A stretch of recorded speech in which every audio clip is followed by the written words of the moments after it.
Hey, hi dear Korean subscribers, my name is Nico Stilov. I'm with the company SWARCO, which is globally the largest ITS provider, and I'm responsible for the commercial side of our software platform called My City. Today we're going to chat a little about this topic of CCAM, and overall I explain what it is or where we see ourselves in the setup. Alright, so we'll just jump in. Overall with CCAM, so Connected Collaborative Autonomous Mobility, we use this, and our industry uses this as the umbrella term for, let's say, this new path of getting into an environment where different modes of transportation, ranging from vehicle to bicycle to e-scooter to whatever other modalities you might be using, are actively communicating, so are becoming active IoT sensors, but not just communicating, but actually taking action.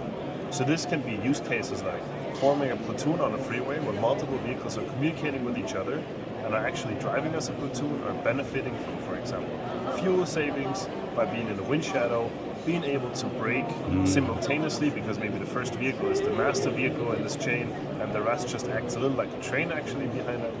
Or topics like priority, where you say an emergency vehicle should receive priority at traffic lights to ensure that you minimize the response time to accident, for example, and minimize the time that the emergency vehicle takes to get back to the hospital. These would be all classic examples. Then, of course, a little further on the horizon is so-called autonomous mobility. So we really come into a space where different modalities are driving driverless, more or less, to reduce significantly risk, to reduce significantly the amount of infrastructure you have to deploy to operate. So this is kind of what we in our industry understands on the term CCAM, so CCAM.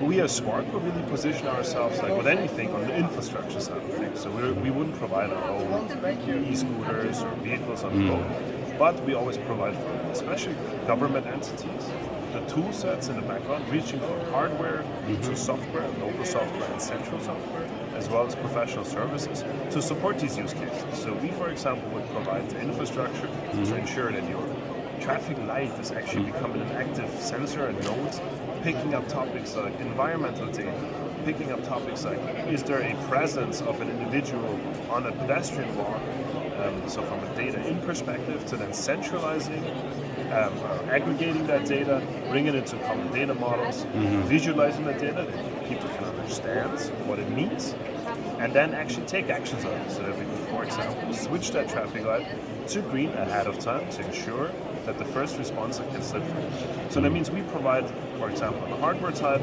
traffic light controllers that also include roadside units, actually communicating units, let's say, as well as a big bunch of different IoT products that allow the gathering of data and taking actions.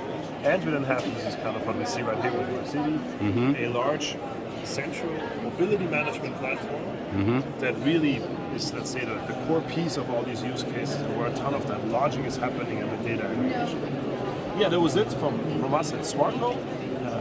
Thank you very much for the invitation to the video, to record that video together, and click the subscribe button. Yeah. Thank you for your great presentation. Yeah, Thank you very thank much. you.